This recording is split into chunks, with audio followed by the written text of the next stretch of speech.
condition claiming event with a full field of 10, a purse of $10,000. And here are the horses. Number 1 is Dynamic Desire, a Mystic Fortune of Walnut Grove, Mississippi, trained by Stephen Fortune. Driver change here to Archie Clifford. Number 2, Rock and Roll Dakota, is owned by Stephen Halford II of Pleasant Plains, Illinois, trained by Stephen Halford II and driven by Brandon Bates. Number 3, Papa Verlin, is owned by L&S Racing of Anderson, Indiana, Dale Miller of Napanee, Indiana, trained by Susan Miller, driven by Lorraine Miller.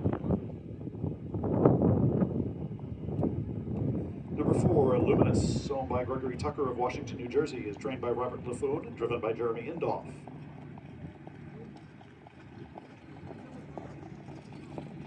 Number 5, Milk of the Poppy, is owned by Jamaica Patton of Rochester, Illinois, Dietrich Kelly of Canton, Mississippi, and Donovan Baptist of Starkville, Mississippi, trained by Jamaica Patton, driven by Jamaica Patton.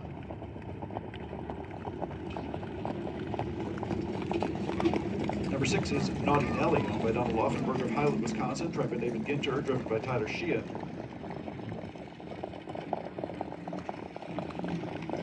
Here's the 7, Western Trevor, owned by Edward Earl Thomas of Pulaski, Mississippi, trained by Rashawn Trigg and driven by Cordarius Stewart. Number 8, Tomto Returns, owned by David Avenatti of Crispin, Illinois, Kevin Neifelt of Hilltone, Illinois, trained by David Avenatti and driven by Wyatt Avenatti. Number 9, The Gangsta, owned and trained by Ronnie Vandervoort of Columbia, Kentucky, and driven by Marvin Luna.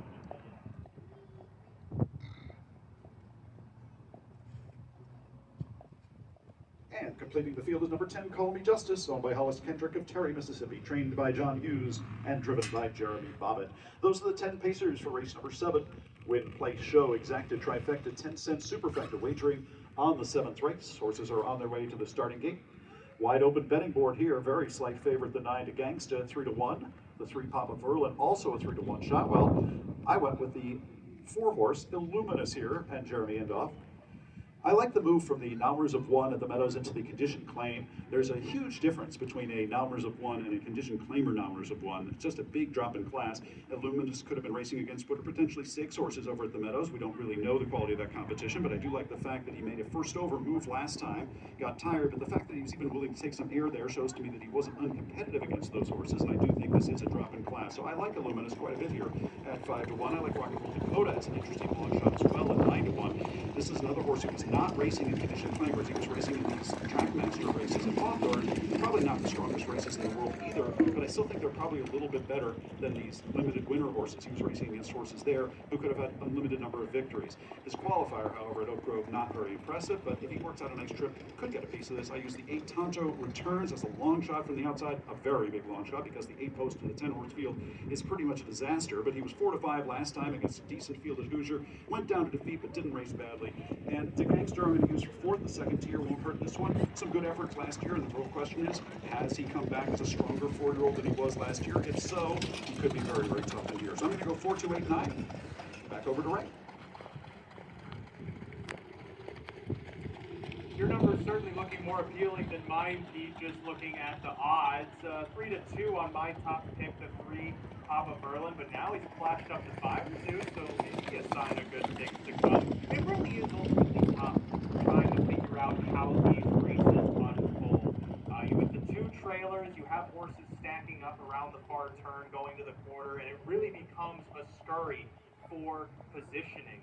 I feel like the inside horses have a little less to, I don't feel like, I think it's fact. The inside horses, if they have speed, have a little less to deal with in terms of traffic. And so that's kind of why I gravitate towards Papa Verlin. He certainly has gate speed. You look back to that September 25th line, Wayne Miller was able to get him to the lead out of post 7 through a 27 and change first quarter. That was a 2-year-old. He's a 3-year-old now making his second start. I kind of just default onto him. I'm not enamored by the price, but I think just trying to go with horses who will have less work to overcome probably is your best chance to get a payoff inside of this race. I still stand by, though, as a live long shot. He's not on my tickets, but I do have my eye on the 7 Western Trevor at 21-1. I thought he looked okay at the score down, but mainly if you're looking at trifectas, superfectas, you're seeing so much play targeted at these inside five, and we'll include the 9 inside of that 2 since he's starting in the second tier. But Western Trevor at 21-1 offers oodles of value into something like the trifecta and superfecta, but the toughest thing is figuring out who to put on top. You still have time to figure it out, though. The 3 Papa Verlin, he's holding as the favorite, currently at 2-1. Good luck. However you play this 7th race at Oak Grove. Still time to wager.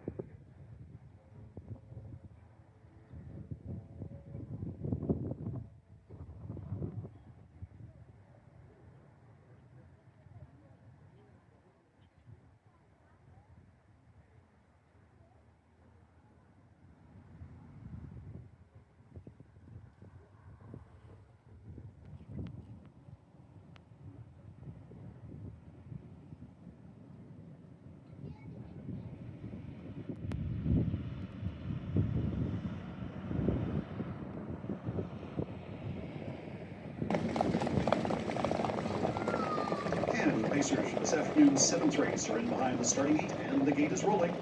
A full field of 10 with 8 horses with their nose on the starting gate, and 2 from the second tier, the 9 to Gangster, and the 10 Call Me Justice. Both begin from the second tier.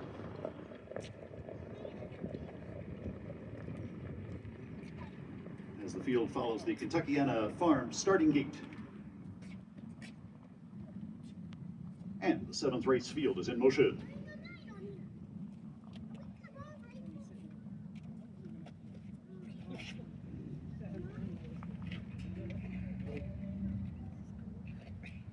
And they're often pacing, and from the center of the track, Illuminous shows speed. Papa Verlin between horses, Rock and Roll Dakota down along the rail, Dynamic Desire. It's a wide open opening here, and from the extreme outside, here comes Western Trevor and Cornelius Stewart. Swooping down from the outside. To his outside is Tonto Returns, and that one's taken up. Takes a bad step, but gets out of everyone's way. Could have been a problem there, but Wyatt Avenatti getting clear with Tonto's Returns, and now Western Trevor crosses over and gets the lead. Dynamic Desire along the inside is back in second as Naughty Nelly on the outside advances from third. Rock and Roll Dakota fourth at the inside as Papa Verlin comes to the outside fifth. To Gangster along the inside sixth. They're all over the track here. We've got 5 on the inside, 5 on the outside, 1 3 wide as we pass the quarter 20-2. And now Dynamic Desire pops the 2-hole and goes right back to the front for Archie Buford along the inside. Back in second is Western Trevor driving up on the outside. Naughty Nelly from third.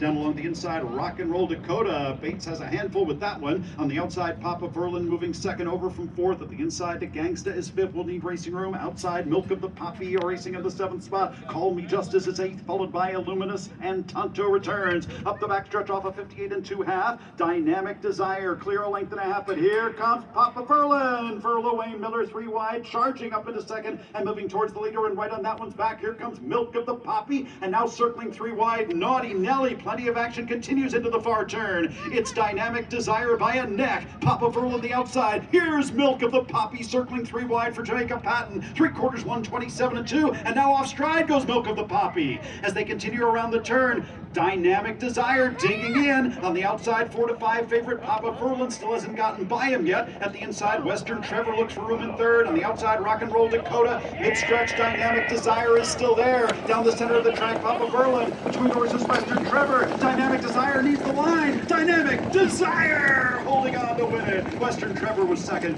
Papa Verlin third in 157-1.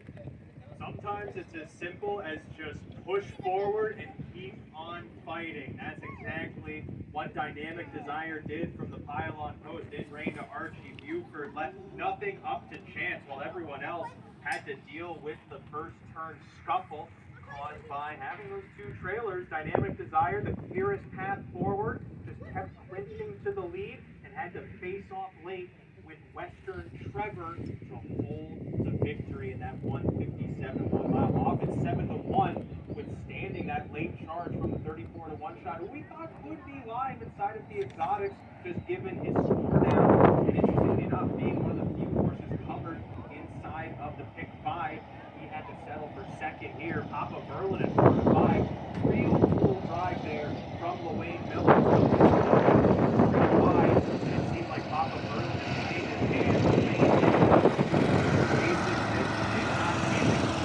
He tried high, tried to run a little more, but Papa Merlin did level off and Matthews kind of third in that spot, locked the Dakota at 8-1. Seems to grab a slight share in fourth. So congratulations there to trainer and owner Stephen Fortune getting that open win here. And thanks to driver Archie Buford, Dynamic Desire powers from the pylon bumps. Final set at 7-1 in the 7-year-old row.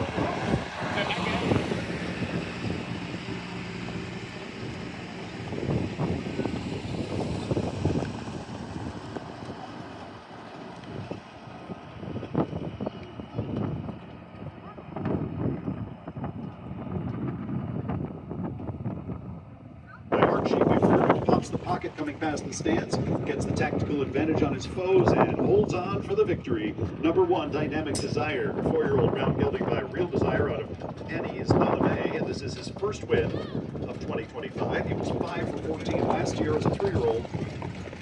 Racing final here in 1:57.1. That's a parimutuel mark for Dynamic Desire, who has a qualifying mark of 1:55 flat. We do have an inquiry, though. We'll get that information to you shortly.